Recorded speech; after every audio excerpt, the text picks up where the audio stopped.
Hello, and welcome back to another episode recap where I'll lay out 5 things that I learned from my conversation with a historical expert. Today, we're recapping the conversation that I had with Craig Symonds about the historical accuracy of the 2019 movie, Midway. Craig is the Ernest J. King Professor of Maritime History at the Naval War College, as well as Professor Emeritus of History at the U.S. Naval Academy. He also has a great book called The Battle of Midway that dives into the true history behind the battle. Now, if you haven't had the time to listen to my full interview with Craig yet, well, that's why I'm here today in this video to recap the 5 things that I learned about the historical accuracy of the movie Midway with Craig Symonds. So let's get started.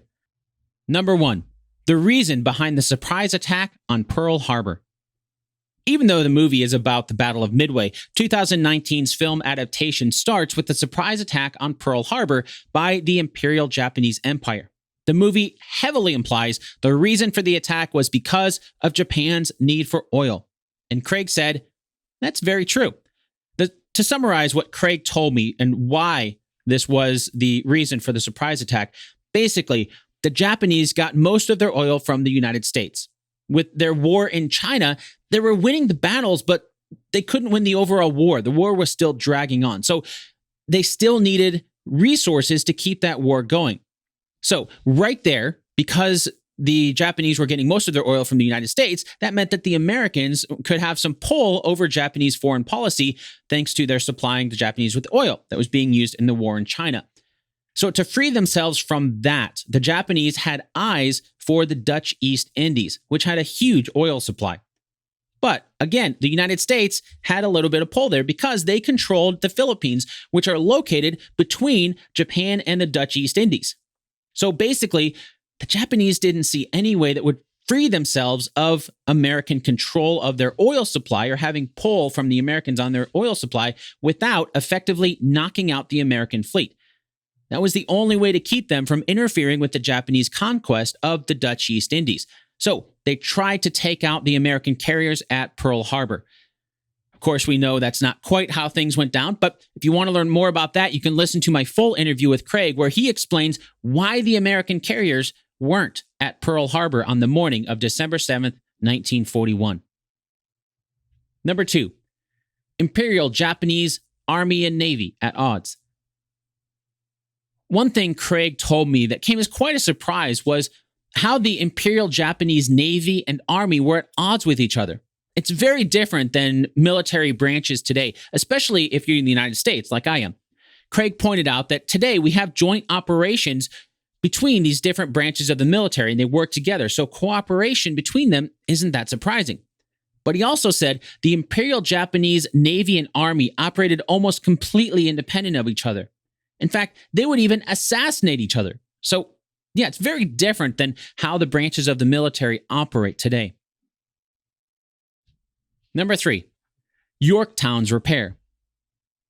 There's a scene in the movie where we see Woody Harrelson's version of Admiral Chester Nimitz looking at the damaged USS Yorktown. We can clearly see a massive hole in the deck of the ship, but Nimitz insists she be repaired and set to sea within 72 hours.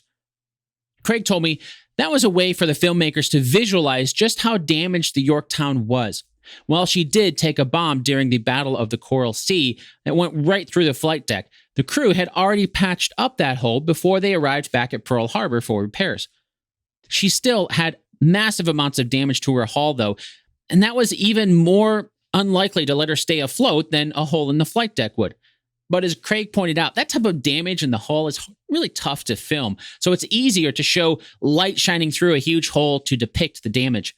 And it is true that the American repair crews worked 24 hours a day for 2.5 days to get Yorktown repaired and back to sea in time for the Battle of Midway. Number 4, the size of the forces at the Battle of Midway.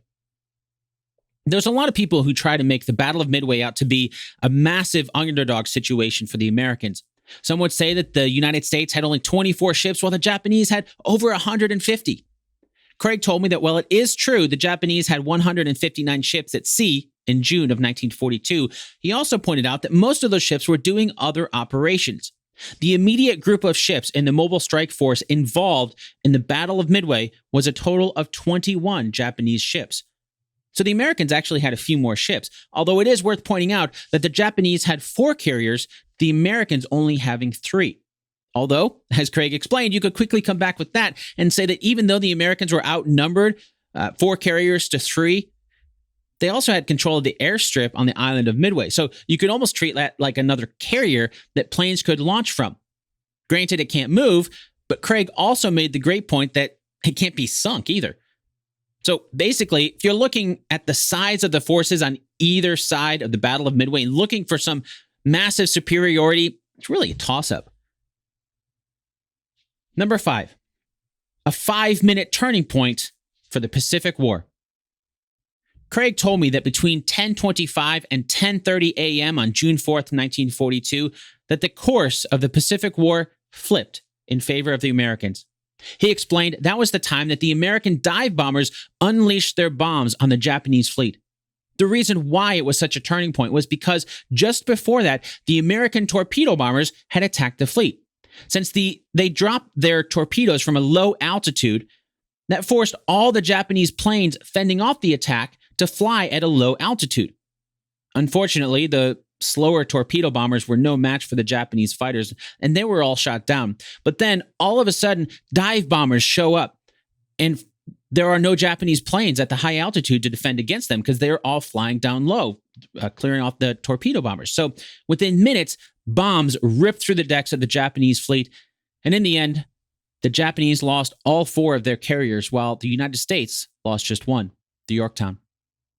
That's all for today, and hopefully you enjoyed this episode recap of 5 things that I learned from Craig Simons about the historical accuracy of the movie Midway.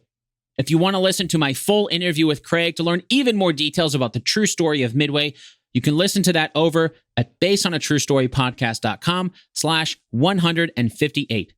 Once again, that's basedonatruestorypodcast.com/158. And for more historical stories on the high seas, don't forget to pick up a copy of Craig's fantastic book called The Battle of Midway. In the meantime, for more recaps and full-length episodes of Based on a True Story, hit that subscribe button right now. Thanks for watching.